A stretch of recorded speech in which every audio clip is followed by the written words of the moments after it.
November of 1993. Somewhere on a dark English motorway, a four-door family sedan blows past a police checkpoint at close to 170 miles per hour, and the officers giving chase simply cannot keep up, because their own patrol cars top out around 90 miles per hour. The car they're chasing isn't a stolen Ferrari or a smuggled Lamborghini. It's a Vauxhall. Over the following months, that same car, wearing the number plate 40RA, gets used by a gang of thieves to smash and grab roughly £20,000 worth of cigarettes and alcohol from stores across Britain. It is never caught. Not once. To this day, nobody knows where that exact car ended up. What you just heard was the true story of the Lotus Carlton, a machine so absurdly, dangerously fast that members of the British Parliament actually stood up in the House of Commons and argued it should never have been legal to sell to the public in the first place. And here's the part that should really make your jaw drop. Of the four machines we are about to tear into today, the Lotus Carlton isn't even the one with the strongest claim to the word banned. Not even close. Welcome back to the show where we go hunting for the cars that were simply too much, too fast, or too dangerous for the United States government to let anywhere near American roads. See, in most of the world, if a manufacturer builds something wild, something a little unhinged, customers just walk into a dealership and buy it. But in the United States, every single new car has to run a brutal gauntlet of federal agencies before it's allowed to touch public pavement. The National Highway Traffic Safety Administration decides whether your car can survive a crash. The Environmental Protection Agency decides whether your tailpipe is clean enough to breathe near. And if a manufacturer decides the American market simply isn't worth the astronomical cost of proving all of that to two separate federal bureaucracies, your dream car never legally sets a single tire on United States soil. And there's actually a specific piece of federal law behind all of this. Since 1988, a statute called the Imported Vehicle Safety Compliance Act, which amended the original National Traffic and Motor Vehicle Safety Act of 1966, has governed exactly which older foreign cars are finally allowed to enter the country without meeting modern crash and emissions testing. Car enthusiasts everywhere just call it the 25-year rule, and it's the reason every single machine on today's list is now technically legal to import, decades after the fact, even though not one of them was ever legally sold new on American soil. Today we're counting down four legendary, borderline reckless pieces of European engineering that were built without a single American customer in mind, cars so raw, so underdeveloped by modern safety standards, or so aggressively overpowered, that federal regulators made absolutely sure they stayed thousands of miles away from American driveways.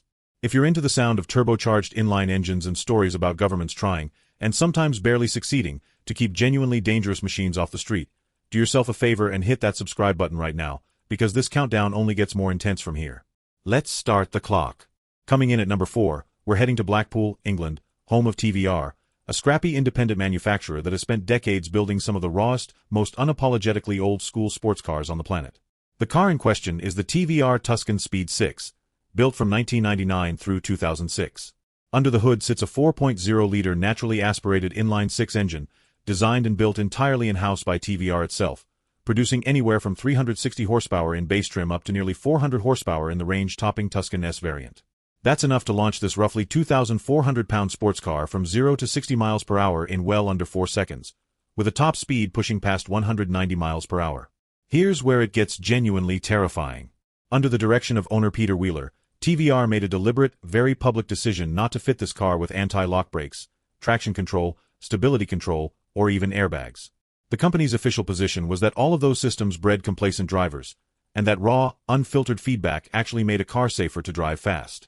Whatever you think of that philosophy, it meant the Tuscan Speed 6 had essentially zero chance of ever passing a National Highway Traffic Safety Administration crash test. And this isn't even the first time the Tuscan nameplate got tangled up with American regulators.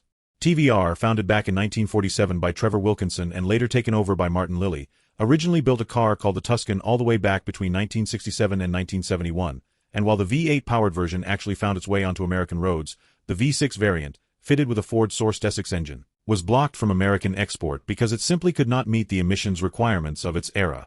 So in a sense, this nameplate has been fighting United States regulators for more than half a century straight. Back in the modern era, TVR reportedly floated an American launch for the Tuscan Speed 6 with a sticker price of around $75,000, which would have undercut a Ferrari or Porsche with similar performance by a huge margin. But the safety gap was simply too enormous to close, and TVR collapsed financially in 2006 before any serious federal certification effort could get off the ground. Today, thanks to the 25-year import rule, which lets any vehicle at least 25 years old bypass modern federal safety and emission standards entirely, the earliest Tuscan Speed 6 models have finally started crossing that threshold. Recent United States auction results for the model have ranged anywhere from just under $20,000 for a rougher project car all the way up to nearly $95,000 for a pristine, low-mileage example, with the overall average sitting somewhere around $60,000. But make no mistake, this car was never engineered to survive an American-style crash test, and even now, decades later, it still isn't. At number 3, we cross the English Channel to Ford's European operation and one of the most feared homologation specials of the 1980s, the Ford Sierra RS Cosworth. This one wasn't built to impress car show crowds. It was built purely to win races. Back in 1983, Ford's head of European motorsport, Stuart Turner, decided the company needed a genuine weapon for Group A touring car and rally racing, and he turned to legendary engine builder Cosworth to make it happen. The result was the YBB engine, a 2.0-liter turbocharged inline four-cylinder producing 201 horsepower in road-going trim, which made it the very first production car engine in history to exceed 100 horsepower for every single liter of displacement. To satisfy Group A homologation rules, Ford had to build and sell at least 5,000 road cars, and between 1986 and 1987, they built just over 5,040 of them, instantly recognizable thanks to an enormous rear wing mounted across the C-pillars. So aggressive it was originally sketched as an even bigger triple-deck design before Ford's own finance department stepped in to shave a few Deutsche Marks off the parts bill. On the racetrack, this thing was a monster, dominating the British Touring Car Championship and competing at the top level of the World Rally Championship with legends like Carlos Sainz and Ari Vatanen behind the wheel, with race-prepared versions producing well over 500 horsepower. But here's the catch. The Sierra Cosworth was purely a Ford of Europe project. It was never engineered, never crash-tested, and never submitted for certification to meet United States emissions and safety standards, so it was never legally sold on American soil, not even once. American Ford dealers got handed a watered-down cousin instead, called the Merkur X R4 Ti, which couldn't come anywhere close to matching the real Cosworth's performance. Ford later built 500 additional Evolution models, known as the RS 500, hand-finished by the engineering firm Tickford, with a bigger turbocharger, an air-to-air intercooler, and 224 horsepower in road trim, widely considered the finest touring car Ford ever built in Europe. Interestingly, Cosworth only agreed to build the engine on the condition that Ford commit to purchasing 15,000 units total, 3 times what the original racing program actually needed, which is exactly why Ford went on to build a 4-door Sierra Sapphire Cosworth, and eventually an all-wheel drive version, just to use up the surplus. That enormous whale tail spoiler wasn't just for show either. Ford ran the Sierra through extensive wind tunnel testing and high-speed runs at the Nardo Test Bowl in Italy after discovering the standard hatchback generated dangerous amounts of lift at speed, and the finished wing, supported by a central pylon, was engineered specifically to keep the car planted at well over 150 miles per hour. Thanks again to that same 25-year import rule, every single Sierra RS Cosworth ever produced is now legal to bring into the United States, with current auction averages sitting around $64,000 for a standard car, and the ultra-rare RS 500 regularly commanding well over $100,000. Which brings us back to number 2, and the car we opened this entire episode with, the Lotus Carlton. In 1990, General Motors, which at the time owned both the fairly unremarkable British brand Vauxhall and the legendary performance engineering house Lotus, decided to do something completely unhinged. They handed Lotus a mundane Vauxhall Carlton family sedan, sold in mainland Europe as the Opel Omega, and told them to build something capable of humiliating the BMW M5 and the Mercedes 500e. Lotus bored the standard 3-liter 24-valve inline-6 all the way out to 3.6 liters, bolted on twin Garrett turbochargers, and built an engine internally designated the C36 GET, producing 377 horsepower and 419 pound-feet of torque, sent through a 6-speed manual transmission borrowed directly from the Chevrolet Corvette ZR1. The result was a 4-door, 5-seat family sedan capable of 0 to 60 miles per hour in around 5.2 seconds and a verified top speed of 177 miles per hour, with some period testers claiming they touched nearly 190 miles per hour by holding 5th gear past the factory limiter before grabbing 6th. For a brief moment, it was officially the fastest production sedan on the entire planet. A prominent British motoring magazine editor publicly questioned why any ordinary customer would ever require, or could safely handle, performance in that territory, and members of Parliament went even further during formal debate, with one lawmaker arguing this particular model had no place being offered to the general public at all, and another openly doubting that any driver, however skilled, could keep full control at speeds that extreme. That debate genuinely reached the floor of the House of Commons, a rare, if not entirely unprecedented, honor for a mass-production automobile. General Motors never backed down, though they did quietly stop advertising the exact top speed figure once the backlash intensified, and Vauxhall even threw in a full day of high-performance driver training with every single car sold, in partnership with the Institute of Advanced Motorists. Production continued until 1992, with only 950 examples ever built in total, split between 320 right-hand drive Carltons and 630 left-hand drive Omegas, at a new price of roughly £48,000, or somewhere around $82,000 at the time.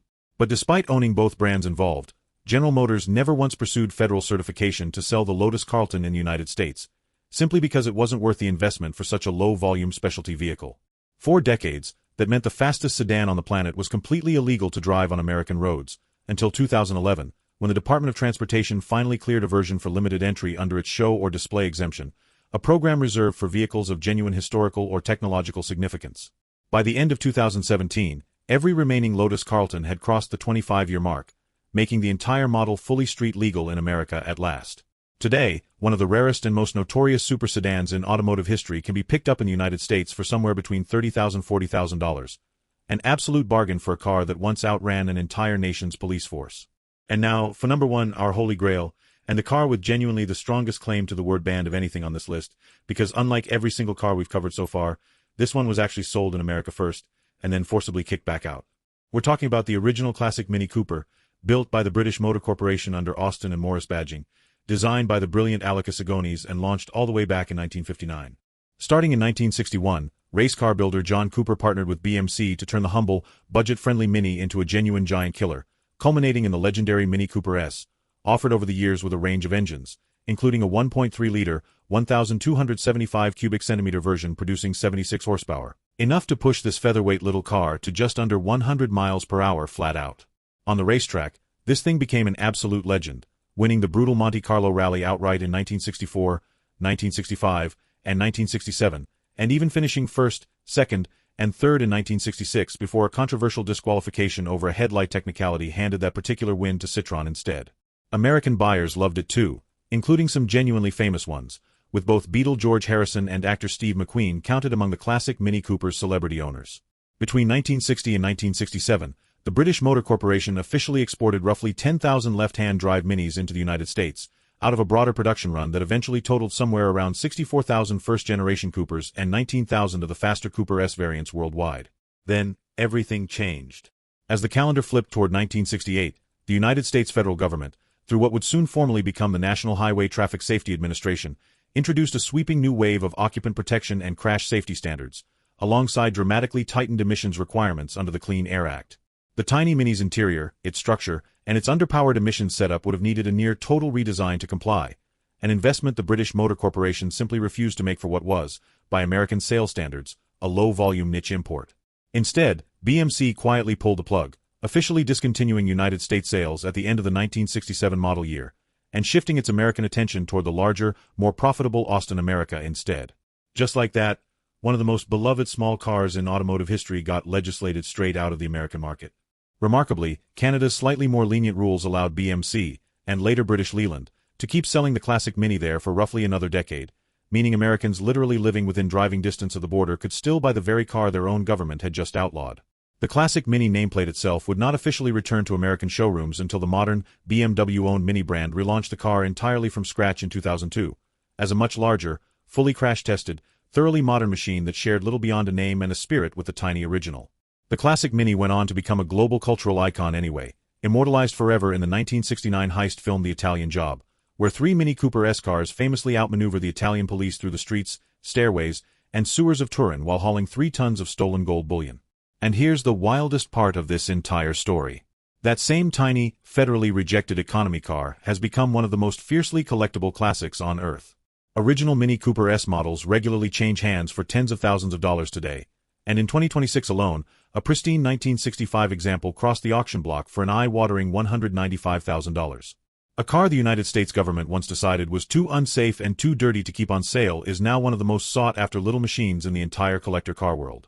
So there you have it, 4 legendary European machines that America's own safety and emissions regulators made absolutely sure you could never legally buy new, ranging from a British sports car built with 0 airbags by design, to a rally-bred turbo-terror that dominated European racetracks, to a family sedan that outran the entire British police force, to a tiny giant killer that actually got kicked out of a country it was already selling in. Now I want to hear from you. Out of these 4, which one would you risk importing first the moment the 25-year rule finally lets you bring it home? Drop your pick down in the comments, and I will see you on the next one.